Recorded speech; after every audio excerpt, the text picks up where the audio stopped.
As a finance professional in a disrupted business landscape, what does it take to be in demand? What does it take to attract great paying international roles? If you're an ICAN member, it'll just take one exam. That's all it takes to complete the globally recognized SEMA professional qualification and the internationally respected CGMA designation. As a SEMA member and a CGMA designation holder, employers will look at you as a finance professional, constantly acquiring new skills to add value to the business. That's why they'll be willing to pay premium to hire and retain you. If you have 5 years of relevant experience and are an ICAN member, you can directly sit for the final exam of the SEMA Professional Qualification, the Strategic Case Study exam. Start studying the SEMA Professional Qualification. Prepare to make an impact.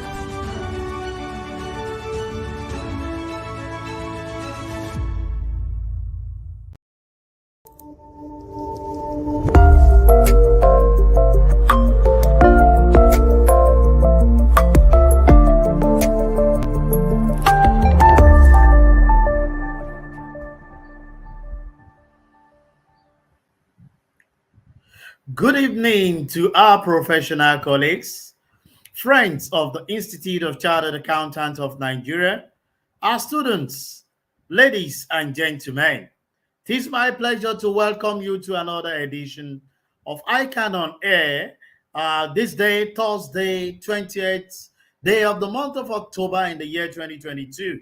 A very wet day out here in Lagos, and I believe we have the same obtainable in some part of the country. And we are here this afternoon to bring a topical issue, which I believe is of high importance considering its key position to the survival of the country and in tune to that of every citizen. And what's the topic for today? We will be discussing oil theft and the Nigerian economy. And to be doing justice to this today, I have a guest that is vast, knowledgeable about talking about the oil sector. No other person than Mr.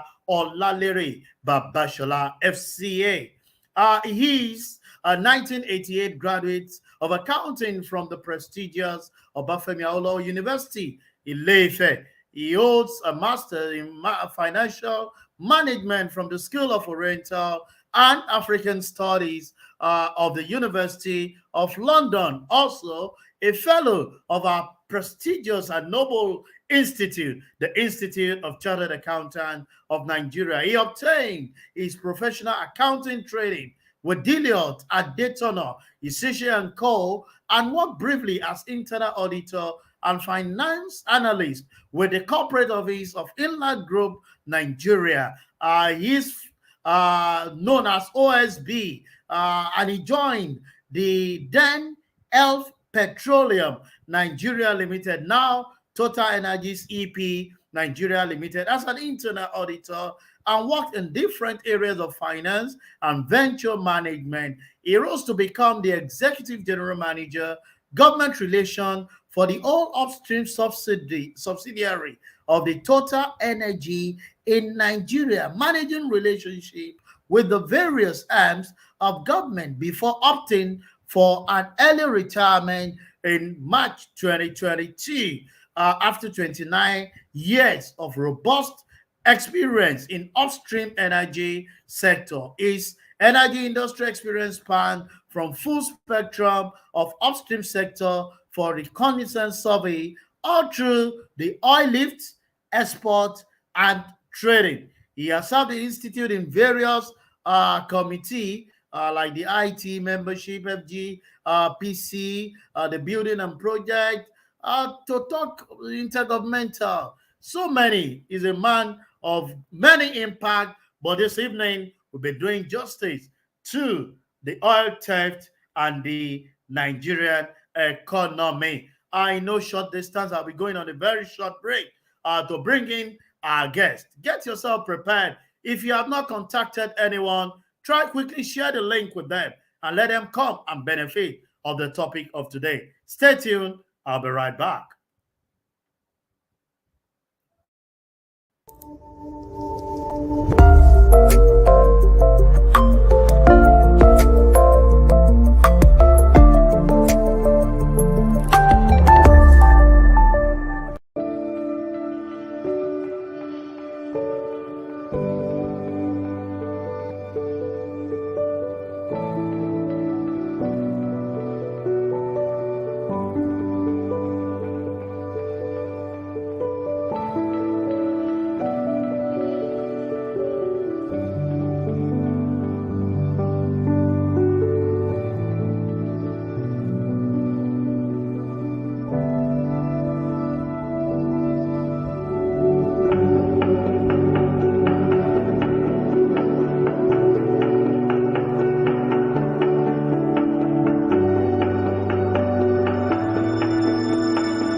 Welcome back, and it is my pleasure to have with us this evening Mr. Olalere Babashola, FCA, to be talking to us on crude oil theft and Nigeria economy.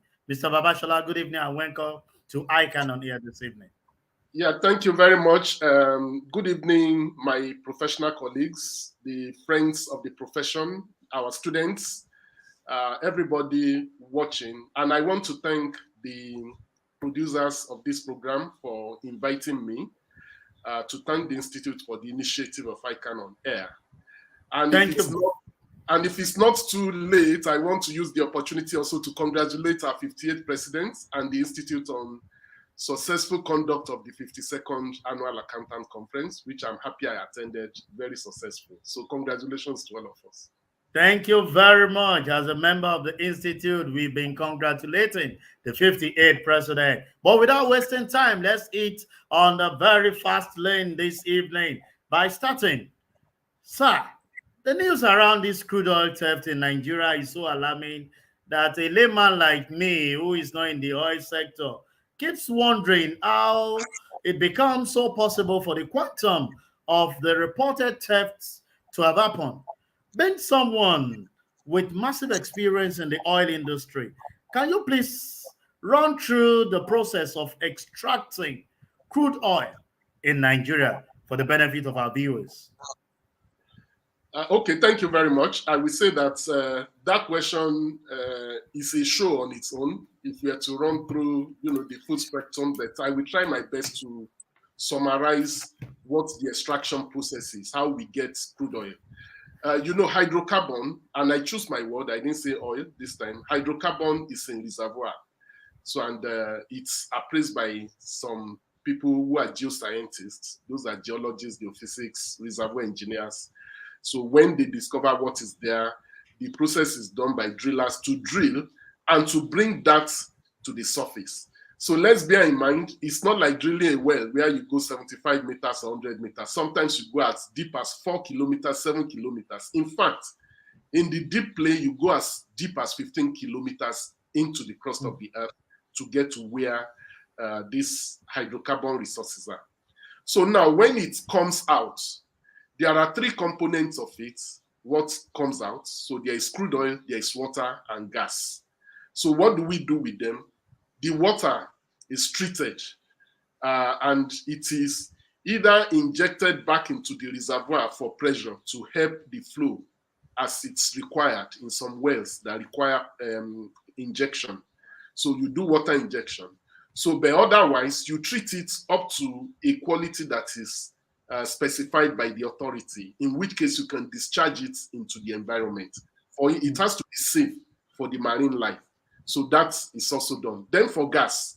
So gas, years back, when we had no need for gas, you flare gas. But now you don't flare gas. In fact, there is no new development you want to do that you'll be allowed to flare gas. So you have to provide a need for it, a use for it. And it goes either to LNG or for domestic gas supply, or you can use it for reinjection if you are allowed. So as we do water injection, you should also do gas injection. So crude is the black gold that we are talking about in this case now. So gas is a different subject. It's not what we are talking about here. So then the crude is treated at flow station, because even when you extract the crude, there is some element of water that is still left in it, basic sediment and water left inside it. So you have to treat it up to a certain specification, up to the point where you send it through the network of pipelines to terminals. And from terminals, they are lifted for exports. So that is what happens. So now, if we now want to put this in the context of, so where do they steal? Where does the stealing take place? Stealing can take place in different aspects, different areas, and we can come into that. So, but let's bear in mind that when it is an offshore installation or deep offshore installation, it is simpler because you don't start using pipelines. It is a single installation. There is something they call FPSO. That is floating production, storage, and offloading vessel. So which means as it comes from the well, it flows into that ship. So inside the ship, all the treatment is done, the storage is done, and the offloading for export is done from there. So in that case, it's almost good as eliminating, but there is no pipeline to vandalize in that case. So when you have these offshore activities, you minimize the risk of crude theft. But where you have them onshore, you see that it's well spread out. And we need to understand the magnitude of the onshore parts. In Nigeria, from Nigeria Upstream NUPRC website, if you go there, you will see that we have 323 developed fields that are located onshore and offshore. There are 265 production facilities in use. There are 31 export terminals. And listen to it, we have pipelines, which I said is what you use onshore. Onshore. Pipelines spanning 5,284 kilometers. And they are linked to 8 crude oil, condensate, and NGL export terminals. So that's the complexity we have. So you have 5,284 kilometers of pipeline running all over the place that need to be monitored. So that's Mr. Babashola, let me interject you. You've been able to give me the process of extraction, even as an accountant, because of your vast experience in this field. You've been able to simplify it by making me to understand that it is not the crude we're talking of. We start from hydrocarbon to crude oil to water and to gas and etc. And you delved into the question because I was about going into that area of how some of these things have been stolen. But I was still going to ask you, because you're able to differentiate it. the onshore and the offshore. Yes. How exactly, with the quantum and the quantity that we keep hearing day by day, knowing fully well the offshore, you said it just moves straight into the vessel, the other one. How do they steal this thing? How does that theft happen? Okay. Okay, thank you very much. I will say that the unfortunate incidents of crude theft can be put in, there are three categories that can happen.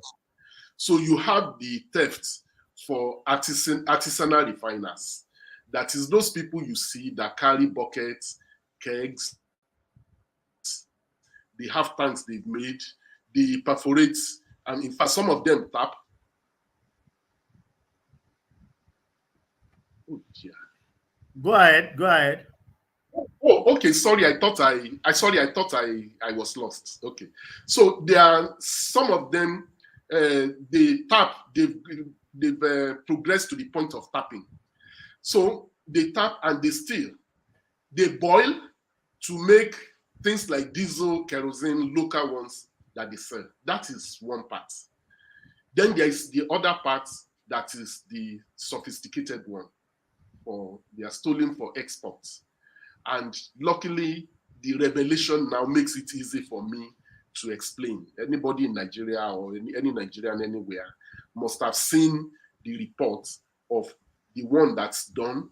So on Transfocados line, so that how they tap into it and they flow it to a platform somewhere, and from there they steal it massively, and it gets stolen from there.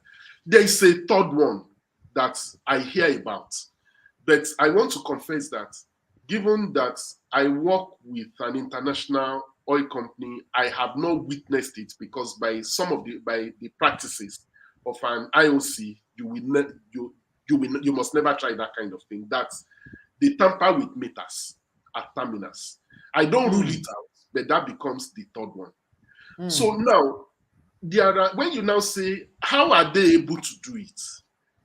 Everybody will ask that question, because there are security operatives, government security forces everywhere. They are guarding this place, but this theft goes on every time. So it is, believe me, high level of conspiracy on the part of people who are supposed to watch over our facilities. And from the little I know, I think I can take the liberty to say that the way it works, it's difficult for you, maybe as a naval rating or military of boy sent there, for you to say you are not joining. It's a scheme. It's a scam. So you just have to submit yourself until the government now obviously is ready to confront it. Please, it is not a new issue. And you see, Transfocados pipeline is the one we are seeing. There are some other bigger ones where it's even worse. You have namely trunk line. You have TNP, Trans-Niger pipeline. As at 2013, 9 years ago, I knew Shell had reported through their own surveillance that there were 90 points where TNP had been perforated and they were stealing. That is 9 years ago, 2013. You can imagine what it is today. So there is no other way you can explain it. And the government has admitted that. The GMD of NNPC has said it. Even the president himself said it. So the problem is known, that there is a conspiracy to rip off Nigeria with this stealing. It is only by that conspiracy that it could happen. Thank you very much, Mr. Babashola. I stay on that point that you are, because when you start talking about the process of this theft, is so sophisticated that small boys like me would dare not near, because this is huge investment in carrying out this theft. Well, I want to ask this question, and I believe our global viewers will want to. Who are the caliber of people that you think, the who is who in the society, in your opinion, that few are the cartel that invest, because it seems it's an investment, that Yeah. invest in this crude oil theft, taking it to be their business, in your view? Okay.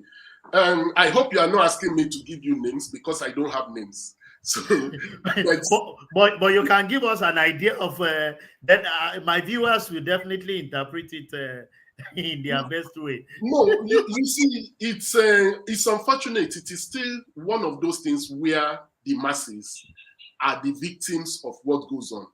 When it is the masses, you start talking north, south, east, west, Christian, Muslim. But in this business, you can be sure that different interests are working together. Together. Different interests are obviously working together.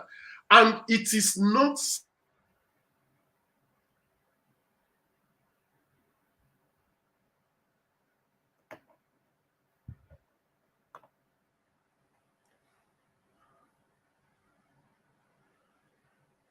Mr. Babashola, are you there?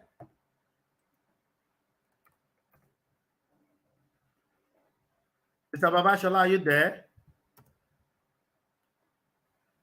We seems to be having slight technical glitch from the other end. Uh, to our viewers, I'm sure you are preparing your question because the revelations we are getting as professional on this topic is mind blowing, and I can assure you that our guest today is fully and well prepared to do justice to the oil theft, crude oil theft in Nigeria economy. I'm sure you've been able to hear from the first question that I asked.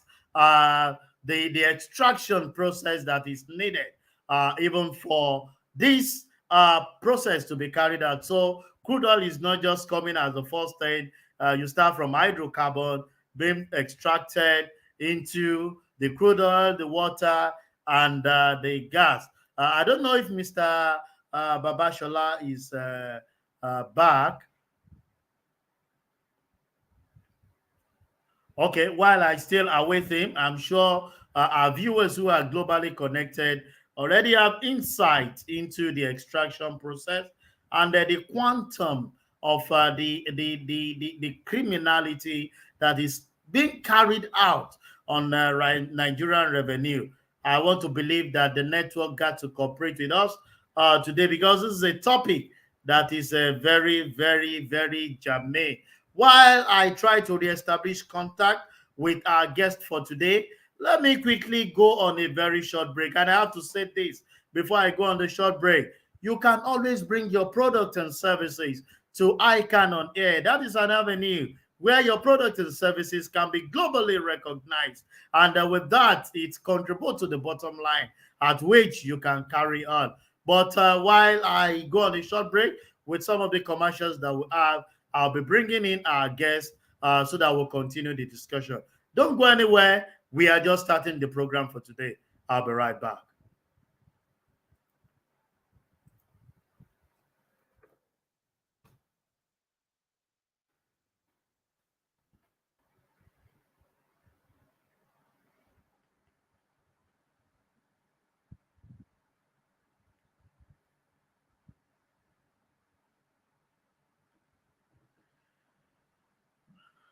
Well, while the technical team are trying to put themselves together, uh, let me continue by appreciating all our members who made it out at the 52nd Annual Accountant Conference. Times when I'm sure the network is afraid of certain revelation that our members should benefit from today, and started misbehaving by not giving us information. I know in no distance time, I will be bringing him back to see how we can do justice to the topic that we are having today. My technical team, please let's go on a very short break while I establish connection with our guest for today. Please don't go anywhere. A lot is out for us to discuss because we are brought your way a seasoned professional who has the experience of the sector. Stay tuned. I'll be right back.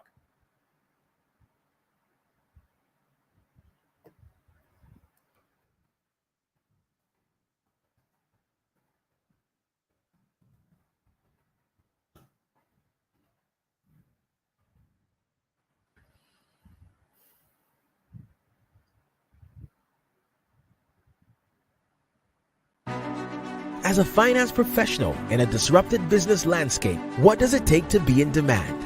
What does it take to attract great paying international roles? If you're an ICAN member, it'll just take one exam. That's all it takes to complete the globally recognized CIMA professional qualification and the internationally respected CGMA designation. As a CIMA member and a CGMA designation holder, employers will look at you as a finance professional, constantly acquiring new skills to add value to the business. That's why they'll be willing to pay premium to hire and retain you. If you have 5 years of relevant experience and are an ICAN member, you can directly sit for the final exam of the CIMA Professional Qualification, the Strategic Case Study exam. Start studying the CIMA Professional Qualification. Prepare to make an impact.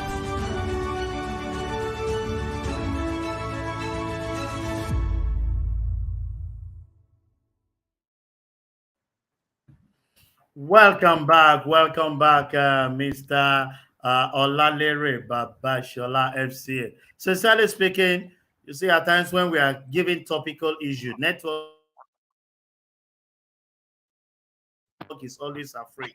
I'm sure network that our members are going to benefit from today. Welcome back, Mr. Babashola. Thank you very much. My apologies again. It was, I think, it's part of the challenges of the country. So I hope the alternative I have works a bit better. So. Oh, okay. So yeah, so sorry, I didn't know where I got bumped out. Yeah, we are talking about who you are rounding up that thought. So let me use that thought to connect to this new one by saying, sincerely, from your practical experience as someone who has worked in the upstream sector of Nigeria oil and gas for nearly 3 decades, can you give us an idea of when you think this crude oil theft started manifesting and when it started becoming messier?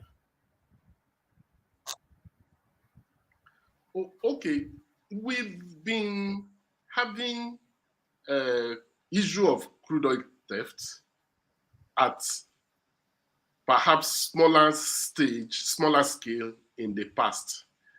I remember as at 1980, there has been a matter of crude theft in different ways. But you see, what we need to be careful is sabotage. Let me use the word sabotage of the facilities.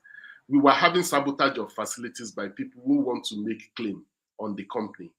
Then it started graduating to theft at smaller scale then.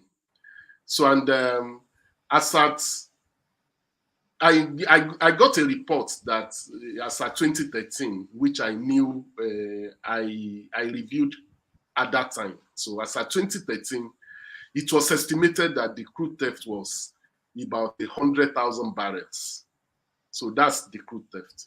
Today, nobody knows for sure, but it is nothing less than 400,000 barrels per day today that is lost to crude theft. So that is the scale of it, and it is disturbing. It's over time, it has become more sophisticated, attracted more participants into it. But it is not something that just happened 9 years, 10 years ago. It's been there since the 80s. That is deep. So it's been ongoing, not just about this administration or the previous one, like we had, I started 9 years ago. So it's been on right from the 80s. But because no one is actually looking in that direction, it gets messier year in, year out. Sir, we've heard severally that the crude oil theft is one of the principal reasons for the reduced oil and gas investment in Nigeria. How true is this, sir?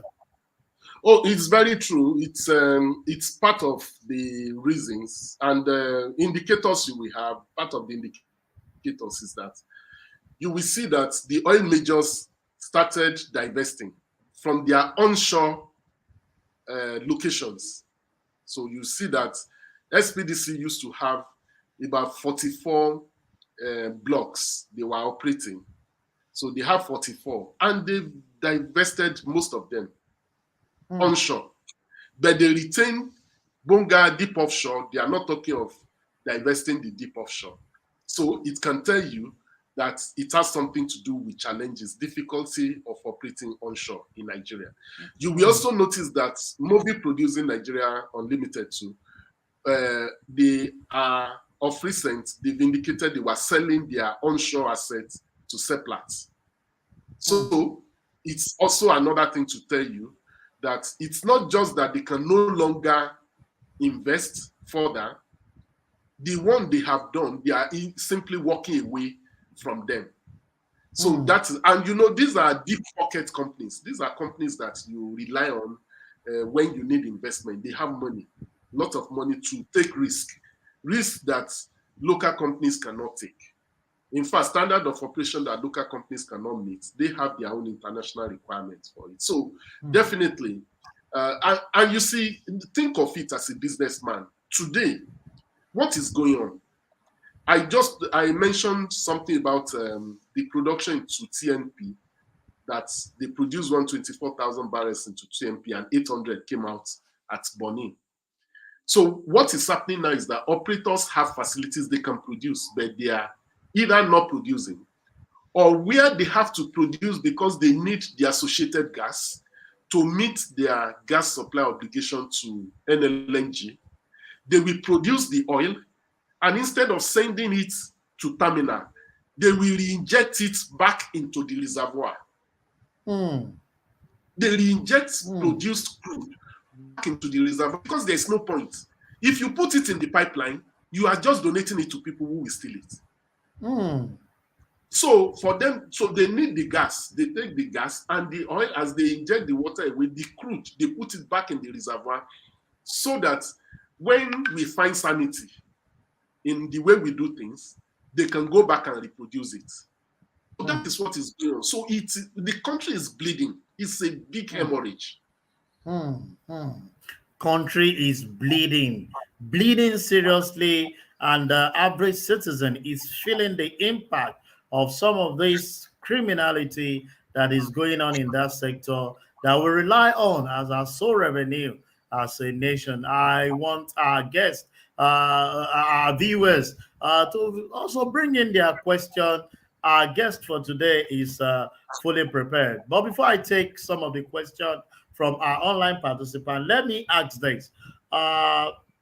This crude oil theft we're talking about it has caused a destructive phenomenon on Nigerian economy. And you see, when you look at the issue that is happening between Ukraine and Russia war, what do you think Nigerians stand to gain? Can you highlight the benefit of some of these things if we have had an opportunity to avert this crude oil theft as a nation? Yeah, okay, thank you. So you see that it also speaks to the devastation on the economy. The Russia-Ukraine war has created an energy crisis and has taken the price of crude oil to levels we thought we never have to get to. Because when crude price came down to $30, $27, so we were in the, experts in the industry are saying the days of $100 crude is long gone. And before we finish speaking, there is the Russian-Ukraine war that created a serious energy crisis, and crude was trading well above 100. Countries that are able to produce took advantage of this. But Nigeria is unable to take advantage of it. We were even given quota to produce. We can't produce. And you see, when we don't rein in people who are stealing crude, what you need to note is that as the price of crude goes up in the international market, it becomes more attractive for the thieves to steal because they will make more money from it. Even the people who price of diesel has moved from 300 naira to over 700 naira. So they make money, more money from it. So the stealing was intensive at that time. And that is why the companies just have to stop, because the country itself is not getting anything from it. So can you imagine what the country loses? when we say that mm. 400 average of 400,000 barrels per day is stolen. Mm. 400,000 at 100 naira is talking about $40 million per day. If you multiply it by 365 days a year, you are talking of 14.6 billion. We shouldn't have any reason borrowing. Although, yes, you may say that it is not everything that is government take. Yes, but if you consider that this is crude that is coming from onshore operations, so it is from the joint venture, where government has 60%, mostly except for SPDC, where they have 55%. Government has 60%, and the operator has 45. They have 40%. And until PIA came, the money that operator makes, 85, the petroleum profit tax was 85%. So which means government gets even 85% of the 40% from the companies in terms of tax. So now somebody who did not spend any money to produce this thing comes and carries it and steals it. In how many countries do you think this kind of thing can happen? It can only be in a country, Mr. Babashala. No, It's unbelievable. It's unbelievable. It is unbelievable. But that's your submission. Will take me to this question, Mr. Babashala, as we progress on. We've seen that the federal government has identified this problem, and one of the steps they've taken in addressing the menace is adding the creek surveillance contract to an indigenous security outfit. This appears to be producing some positive result by giving the antecedent of the promoters of this indigenous security outfit, who I'm sure you are well familiar with. Do you agree with government action? Well, whether I agree or not is a different thing, but looking at it to say they are getting results.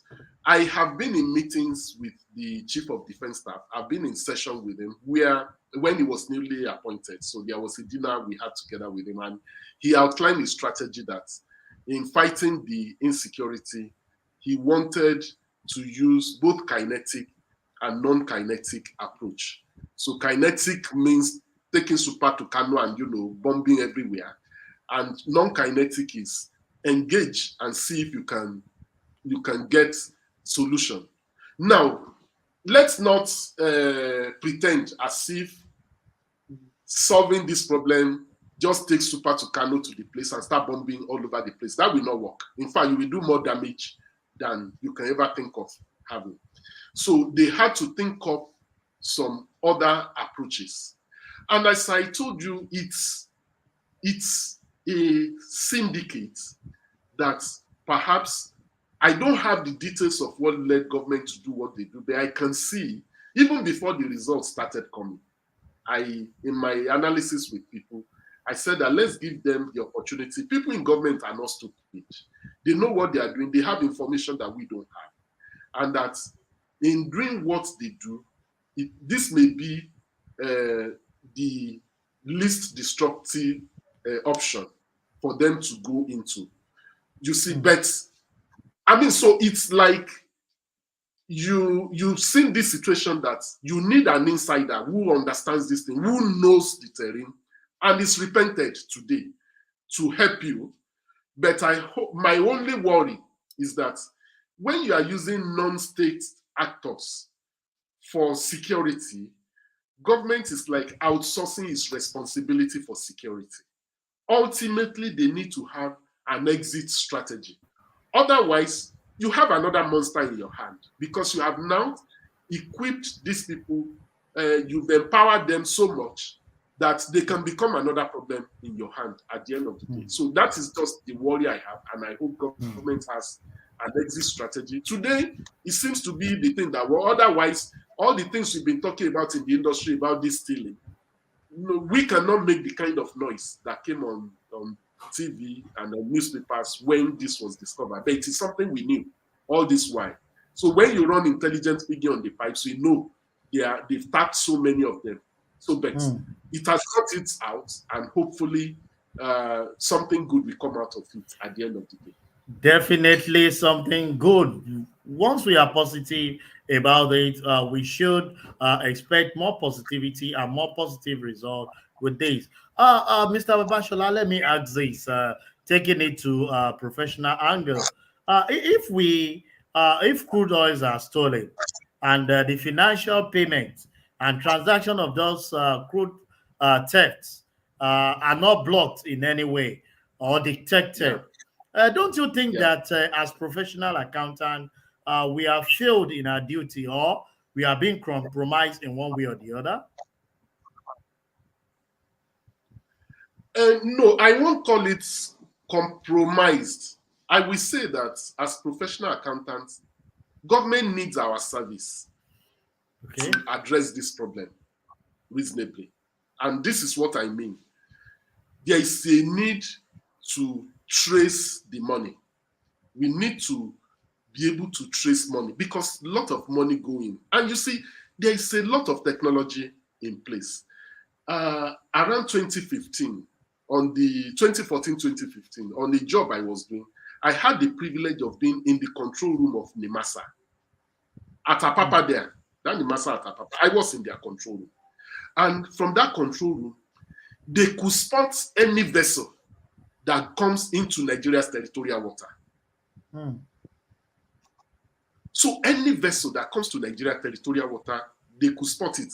In fact, what took me there was that we had, excuse me, we had a drilling going on, and they were almost trying to stop our supply vessel to that place because they said they did not know activity we were doing there. So that we came to Nigeria's territorial water. So if NIMASA had that, you can imagine what the Nigerian Navy has. So the NIMASA had that. And since then, you know that the project Deep Blue Sea has been done by the president that was launched. So sophisticated technology exists for them to know when vessels come. So vessels that are coming to steal, there is no way they can get into Nigeria territorial water without somebody knowing. So now we are accountants coming. We need to be engaged to be able to trace the money. Trace the money, and we have the capacity to do it. Eventually, when they sell this crude, the money moves through the banking system. It is not cash. They are not the kind of thing you will use cash to pay for. Money moves through the international banking system, through the Nigerian banking system. You need expert of forensic accountants to be able to trace it and be able to detect those that are engaged in illegal operation. So, and that is the area where I will say accountants need to be engaged to be able to help in this matter. Forensic accounting, which is one of the core area of our profession as professional accountant. Moses is asking this question: how can Nigeria consolidate on the ongoing gain stroke findings in the anti crude oil theft crusade, adopting sustainable global best practice in ensuring economic prosperity? Very absolutely brilliant question, and it is one of the things that I was coming back to say that. Listen, there are so many things that pass in Nigeria. In fact, when I met with some of my colleagues, there are some questions I cannot ask them. That how do you manage this kind of thing? Because they will look at me and say, how can such things be happening in your country? It's shameful to say that such things are happening. We need to step ourselves up. There is the Nigerian Extractive Industry Transparency International, and the government, I think, needs to enforce the implementation of anti-corruption initiatives in the different sector of the industry. I know what I'm talking about. I have been the first anti-corruption compliance officer for the upstream sector of the company I worked for. And I could see the difference. It's a global practice that's done everywhere to say there are practices that are just not acceptable, and we sign ourselves up to them. So the Nigerian government needs to do that. So to come back to the question the gentleman asked, There are international codes, international practices that we need to develop and imbibe as a country in our oil.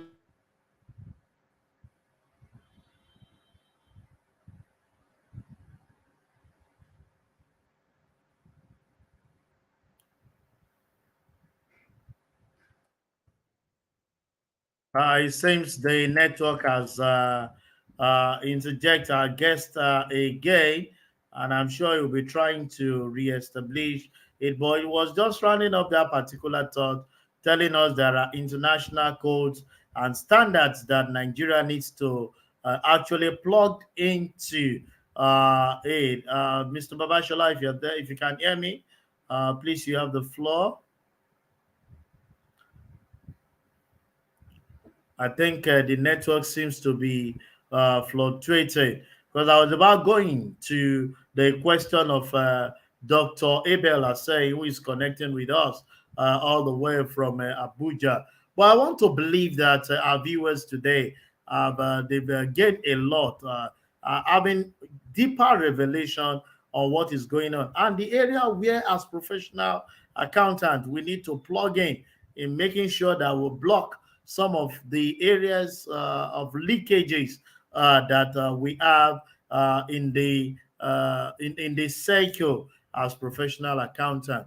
While I await the reconnection of our guest, let me state that our members should remember that the World Accountant Conference is coming up next month. And for those of us that participated at the 52nd Annual Accountant Conference, you will hear the word from the number one chartered accountant in the world, that is IFAC president, encouraging us to be part of that program coming up in Mumbai, India. That will be between November 18 and 21. We encourage our members to try as much as possible to get in tune with the World Accountant Conference that will be coming up next month. We're trying to reestablish the contact and connection with our guest for today. I'm sure part of the challenges is the network is scared of some of the in-depth knowledge that our members are benefiting. I will quickly go on a very short break, and when I'll be coming back, we'll come in with the guest to quickly round off the program for today. Please stay tuned. I'll be right back.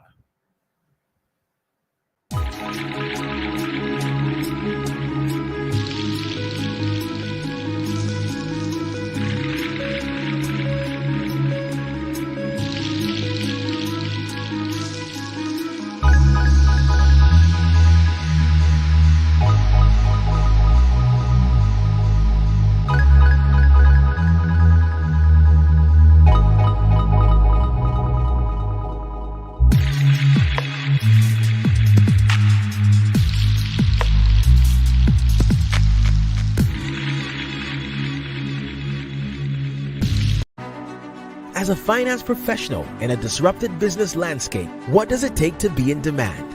What does it take to attract great paying international roles? If you're an ICAN member, it'll just take one exam. That's all it takes to complete the globally recognized CIMA professional qualification and the internationally respected CGMA designation.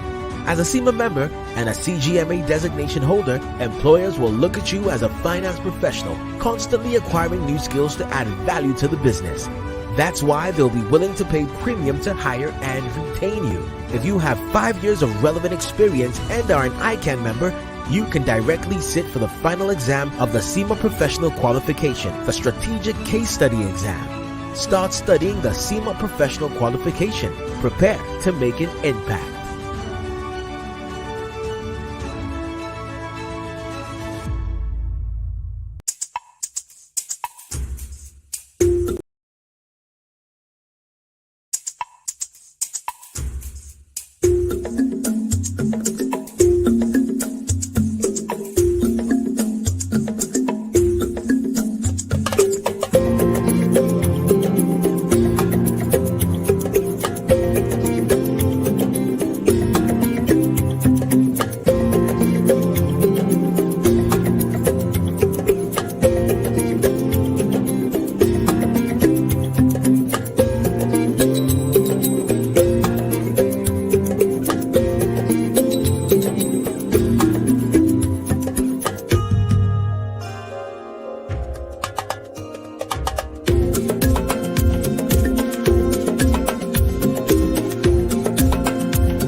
Welcome back. Welcome back.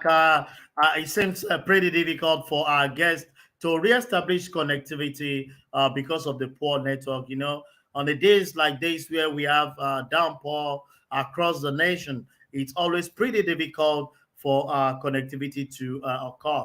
Let me quickly run through some of the few announcements before I bring the program to a close.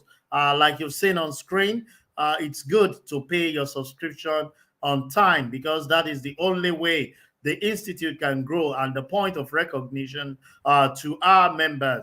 We have a lot of benefit if you are a financial member of the institute. Also, we encourage you to be part of district society wherever you stay to contribute your quota, even at the middle level of the institute. And on the final note, encourage you to see how you can be part of the World Accountant Congress that is coming up in November. It's promised to be a very educative time as we are. And the organizers are prepared to provide all the support that is needed because we'll be talking on building the trust, enabling sustainability. Sustainability is the intake thing. If you listen to it on the part of our just concluded 52nd Annual Accountant Conference is about sustainability. Now we're talking sustainability because that is the intake thing as we have it now. And note that ICAN play a very strategic role in IFA, and they are counting so much on us. The organizers, the LOC are fully prepared to provide the support. Contact them at the Membership Affairs Committee, or you go to our website and get connected to some of the people that are putting this together. On this note, we will be rounding off our program early enough today. Let me especially appreciate all our viewers who are connected with us, right from the west to the east, to the south, to the north. You are all recognized. The 20th day of the month of October, I'll be coming back with you with another topical topic and a scintillating facilitator. But don't let me let out the cat out of the bag. But on Tuesday, stay connected. Do me a favor, get somebody informed about this educative program called ICAN on Air to enrich your knowledge and grow the more. On this note, I will be leaving you to connect back on Tuesday. I remain your host, Olusesan Okwade, FCA. Bye for now.